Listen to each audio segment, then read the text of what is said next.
Is Bengaluru real estate overvalued?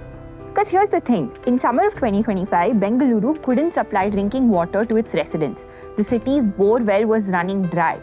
Tankers were racing across the city, and it was not a common sight. But that same year, Bangalore real estate was the highest growing market among major Indian cities. In some cases, property prices even went up 100%. So that just makes you wonder, how is it that a city where you can't get water, roads are in shambles, and infrastructure is not up to the mark, property prices keep soaring? It doesn't quite add up, right? So I decided to dig into this. Is Bengaluru real estate actually overvalued? And if it is, why do prices keep going up? Let's break this down.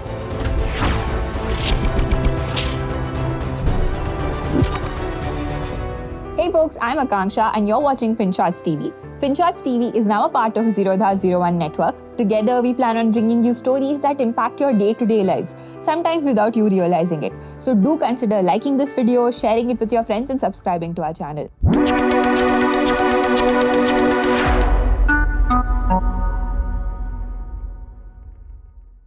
First, let's try to understand who is actually buying at these prices. Let me break it down to you. It's majorly into three buckets. The first is NRIs. According to industry reports, 29% NRIs prefer Bengaluru as their top property investment destination, more than any other city in India. And here's what makes NRIs different. They earn in dollars. When the rupee depreciates, Indian real estate actually gets cheaper for them. A 2 crore flat looks expensive to someone earning in rupees, but to someone earning in San Francisco or in London, it's a steal deal. NRI's share in Indian property purchases has gone from around 10% in 2015 to 2018 to roughly around 20% in 2025. That's a massive shift. And the key insight is that NRIs don't compare prices of Bengaluru to Hyderabad or Mumbai or Ahmedabad. They compare prices to global cities. This creates an artificial price floor that domestic buyers can't break. Hey guys, if you like our work at FinShots, do consider checking out Ditto. Ditto is our sister company and they are trying to make insurance simpler for people like you and me. If you're thinking of reviewing your insurance needs, why don't you book a free call with Ditto Insurance's IRDAI certified advisors? The link is in the description.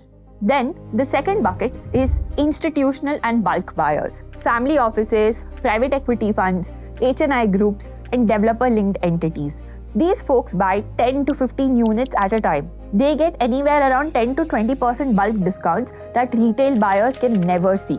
When a developer announces 80% sold on launch day, a chunk of this is being sold in bulk to these investors.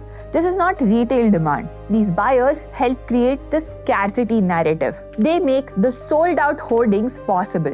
And finally, there's a third section of buyers when it comes to Bangalore's real estate. These are highly paid professionals making money in startups or in leading IT companies or across major big tech in India. These folks are buying real estate to diversify their investments. They don't necessarily want to live in these houses. And all these people, NRIs, institutional buyers, highly paid individuals, are buying real estate in the same market as you. And they have artificially pushed up prices and priced out the common people. And this is also visible in the affordability numbers. There's a metric called the price to income ratio. It tells you how many years of gross salary you'd need to buy a house. Globally, 3 to 5 is considered affordable. Above 5 is considered seriously unaffordable. Do you know the price to income ratio of properties in Bengaluru? It's over 6.3. Also, the falling affordability can be understood based on another metric called the EMI to income ratio. This tells you what percentage of your monthly income goes towards your home loan. Globally, anything above 30 to 35% is considered risky, and India's average is around 61%.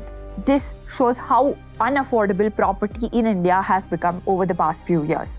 Okay, then maybe people are buying these houses expecting something, right? Maybe better rental yield or capital appreciation?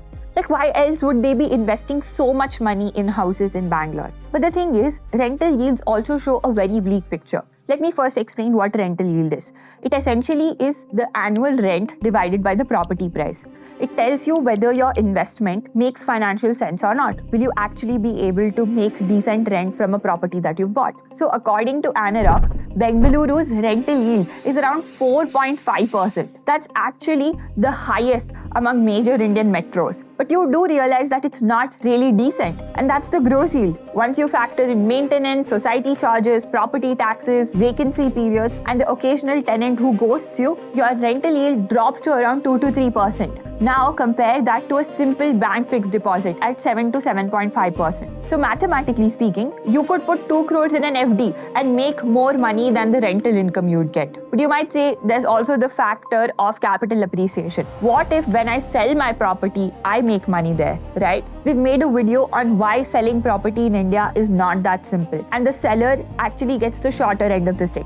You can check it out here. Well then, why do people keep chasing real estate? That's because of the belief that real estate always goes up. And this belief has been reinforced by decades of appreciation. And the system wants you to believe it because, of course, they benefit from it. If you buy more houses, developers make more profits, government makes more taxes, banks make more money. Do you know the average home loan tenure in India has increased from around 15 years to about 30 years now? And a National Housing Bank survey found that 65% of home buyers now opt for 30 plus years loan. You know why? Because longer tenure reduces your monthly EMI. A 1 crore loan at around 7.9% interest could cost you 83,000 per month over 20 years. But if you stretch it to 30 years, it drops to around 72,000. That's 11,000 difference directly to your pocket. This might make the purchase that you want to do of a real estate property seem more affordable. But here's what's actually happening. CRISIL found that borrowers who opt for a 30-year tenure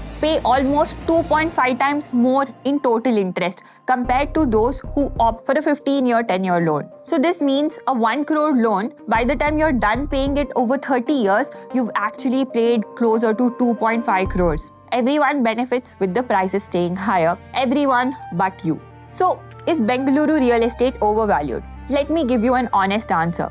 By most objective metrics, yes. Price to income ratios are stretched, EMI burdens are at record highs. Rental yields don't really justify the purchase prices. The infrastructure doesn't match what you are paying for. But overvalued doesn't automatically mean that the prices are going to fall. Prices fall when demand drops. And as long as people with high-paying jobs or institutional investors or NRIs keep buying property in Bengaluru, property prices might stay high up. Do you think there's a way out of this? Let us know in the comments.